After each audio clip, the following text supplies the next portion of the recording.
Olá, vocês estão ligados no Reino, na paz do Senhor. Hoje a nossa missão está mega maravilhosa, falando sobre deixando o pai e a mãe. Não perca, fique ligado, tá massa. Beijo, até a próxima.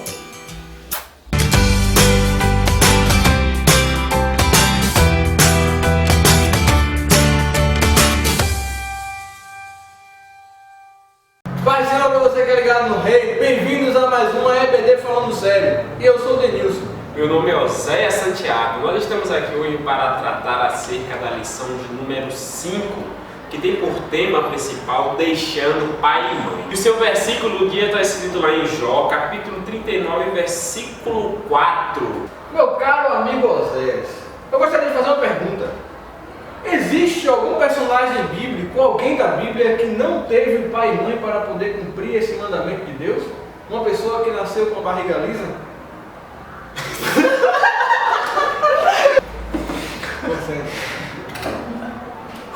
Alguém que nasceu com a barriga lisa?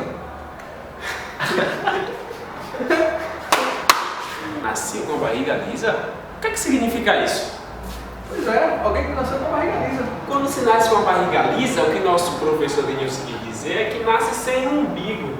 E se eu nasci sem umbigo é porque eu não precisei nascer de modo convencional.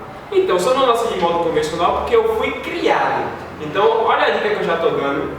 Que foi o casal que foi criado por Deus? Foi Adão e Eva. Então, logo mais, eles não tiveram nem tão pouco pai, nem tão pouco mãe. Teve somente Deus como seu criador. Então, eles não precisaram cumprir este mandamento, professor Denis. Está respondida aí a sua pergunta. Então, eles não precisaram cumprir esse mandamento, deixar pai e mãe, né? Eles foram já unidos como uma só carne, consequentemente. Então, eles não precisaram cumprir esse mandamento, mas nós podemos observar que os casais que se formaram subsequente a Adão e Eva tiveram sim que formar, que cumprir este mandamento. Nós vamos observar que o deixarem o pai e a mãe é um mandamento específico na Bíblia e ele dá-se início a um relacionamento chamado casamento. Então, dentro desse mandamento, nós podemos observar alguns aspectos bastante importantes que a lição ele traz para a gente, né? Deixar pai e mãe é uma coisa difícil, meu Deus. Eu particularmente posso dizer com toda certeza. Na casa de papai, na casa de papai, na casa de mamãe, você não tem aquela preocupação toda, né? É comida, você não tem que se preocupar, conta no final do mês. Mas é uma ordenança de Deus e nós temos que cumpri-la, né? E nós observamos que o deixar pai e mãe não quer exatamente deixar de dizer deixar, né? Nós temos que assumir a nossa própria identidade. E a lição ela traz um conceito bem interessante que é a individuação. Individuação, filosoficamente, quer dizer um processo em que o indivíduo, uma espécie, né, ela se singulariza sem deixar suas características concernentes aos seus pares, né? O que é que isso quer dizer? Eu vou deixar meu pai e minha mãe, mas eu não vou deixar de comemorar o Natal com meu pai e com minha mãe. Eu não vou deixar de comemorar um dia do pai ou um dia da mãe. Eu não vou deixar de ter aquele velho almoço dia de domingo na casa do meu pai e da minha mãe. Eu não vou esquecer completamente o meu pai e minha mãe. Mas a partir do momento que eu deixo a minha casa, eu deixo meu pai e minha mãe, eu estou assumindo o meu próprio DNA, que essa é a importância da individuação. Eu assumi meu próprio DNA, mas eu não posso de maneira nenhuma esquecer o meu pai e minha mãe, esquecer os meus familiares, né? Porque eles tiveram um papel muito importante também na minha formação como pessoa, na minha formação como homem, na minha formação também como um futuro pai de família. Nós vamos observar na Bíblia, né, que a lição ela traz no seu próprio texto bíblico a menção no livro de Jó, capítulo 39, que diz: Sabes tu, tem que as cabras monteses têm os filhos, ou considera as dores das servas? Contará os meses em que cumpre, ou que sabes o tempo do seu parto? Ela encurva-se para terem seus filhos e lançam daí as suas dores. Seus filhos enrijam, cresce com o trigo e saem, nunca mais tornam para elas. A dor do parto é grande, mas tem que se cumprir, como dizem por aí, né, popularmente. Mas nós vamos observar que as cabras monteses, a mãe e o pai, ela tem a dor. Elas criam, elas cuidam, mas chega um momento que elas se enrijecem, ou seja, elas podem caminhar com suas próprias pernas, podem se dirigir a seus caminhos com suas próprias forças e elas têm que partir, né? E assim elas partem e nunca mais tornam para os seus pais. Então esse é um processo fundamental para que se cumpra o mandamento de Deus nas nossas vidas. Esse mandamento, Moisés, ele traz uma quebra de uma unidade que já existia, que era a unidade familiar entre pais e filhos, para a criação de uma nova unidade. A unidade familiar agora entre homem e mulher. Porque a palavra de Deus diz que deixará o varão seus pais, pai e mãe, se juntará à sua mulher e formarão uma só carne. Então, Deus quebra uma unidade familiar que já existia para formar uma outra unidade familiar. E para que isso ocorra é necessário alguns afastamentos. Um dos afastamentos é o afastamento geográfico.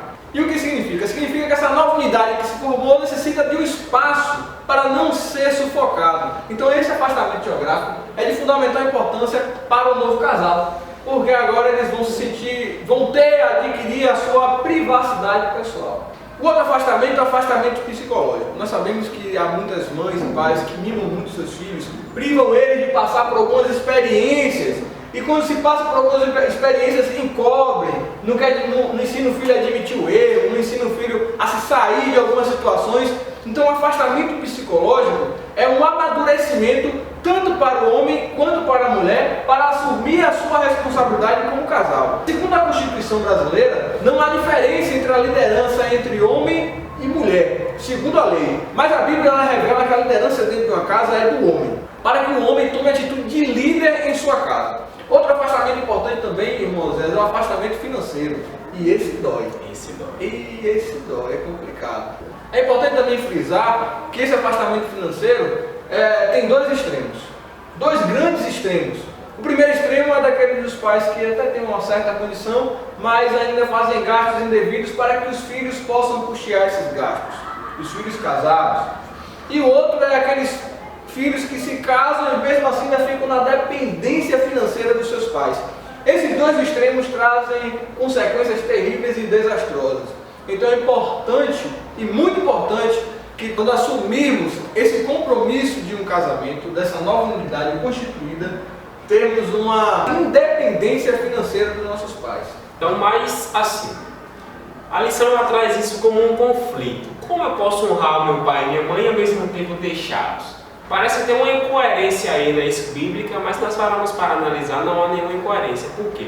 É de suma importância nós deixarmos o pai e a mãe, né? Porque é um mandamento bíblico.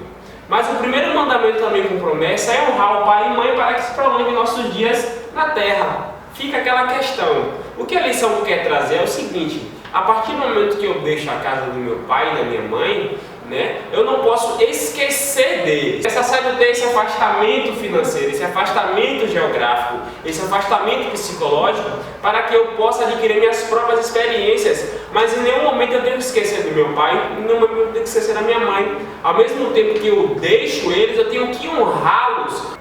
Não é porque eu não estou debaixo do teto do meu pai e da minha mãe que eu tenho que deixar de honrá-los, não, muito pelo contrário. A honra ela vai permanecer para sempre. Né? Enquanto os seus pais viverem, a honra ela tem que ser dada, tem que ser prestada devidamente. Esse mandamento de Moisés, o primeiro mandamento com promessa que Deus faz à humanidade sobre honrar o pai e a mãe, é muito interessante porque nós podemos perceber o seguinte: nós temos uma dívida muito grande com nossos pais, uma dívida que nós não conseguiríamos pagar financeiramente, retribuir tudo que ele fez por nós.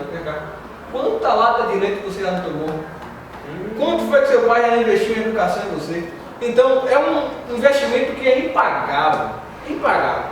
Mas quando Deus ele nos promete que para que nossos dias se prolonguem na terra, é simplesmente para que nós possamos alcançar a dádiva de um dia ter a responsabilidade de cuidar daqueles que tanto cuidaram da gente. E não nos esquecer também de passar esse ensinamento para os nossos filhos, porque um dia nós somos filhos e estamos debaixo do teto dos nossos pais. Mas um dia nós estamos debaixo do nosso teto e vamos ser pais que teremos filhos. Então é importante nós também passarmos esse ensinamento para os nossos filhos, para que eles possam crescer e dar prosseguimento, né, no ensinamento que está sendo proferido através da Bíblia, para que eles possam dar prosseguimento no ensinamento que está sendo proferido na Bíblia. E também uma coisa bastante importante: mesmo que os nossos pais não tenham, né, tido todo esse cuidado que o nosso irmão Denilson falou, mesmo que seu pai possa ter sido ali de uma certa maneira irresponsável, ou a sua mãe também de uma certa maneira irresponsável, a honra ela permanece a mesma. A honra ela tem que ser dada da mesma maneira, porque é o primeiro mandamento com promessa de Deus para as nossas vidas.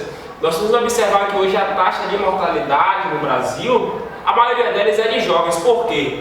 Porque creio eu que muitos deles também não têm honrado nem pai e nem a mãe, né? Então vamos ficar ligados nisso, vamos honrar nosso pai e nossa mãe, independente deles terem sido bons para nós, como filhos, como pais, ou não. Então pessoal, por hoje é só. Mas calma, antes de nós encerrarmos o nosso vídeo, eu gostaria de dar um parabéns bem grande, bem big, vamos bater palma ao pessoal de lá da EBD Realinha, da região do Fortão. Foi uma das nossas melhores EBD lá, o povo contribuiu, os jovens opinaram. A nossa aula que era para encerrar às 11 horas foi até às 12h30. E eu acredito que se a gente fosse até 1h, 2, eles iam estar lá. Então vocês estão de parabéns. A nossa próxima é na região de Itinga, dia 22. Então você que é da região de Itinga, compareça lá, né? Nos ajude nesse trabalho para que nós possamos contribuir mais e mais para o reino de Deus. Amém? A paz do Senhor a todos vocês e fique ligado. Um forte abraço e até a próxima. Siga nossas redes sociais. Inscreva-se no canal.